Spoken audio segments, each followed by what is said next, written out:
Moringa is great for nursing mother who can't produce enough milk for her baby. Add 3 teaspoons of moringa powder to her meals each day. Take moringa powder if you're feeling weak and malnourished. 1 teaspoon of moringa powder with your meals will make up the shortage. This is a great choice if you have diarrhea. For diarrhea, moringa mixed with honey and coconut milk provides a great solution. Be it diarrhea, colitis or dysentery, this is a great option. Moringa also is great for diabetes. Just an infusion of moringa leaf juice can help control your glucose levels. If you have anemia, consider taking this. Moringa is very high in antioxidants, an excellent supplement for those who suffer from anemia, HIV or AIDS, indigestion and constipation.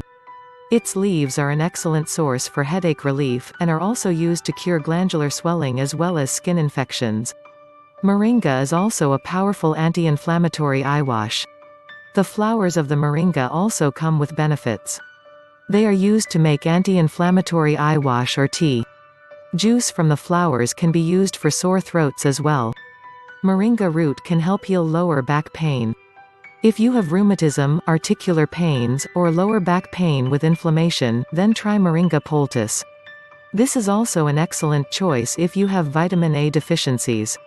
Moringa powder is known to help vitamin A deficiencies in children. Take moringa if you suffer from asthma.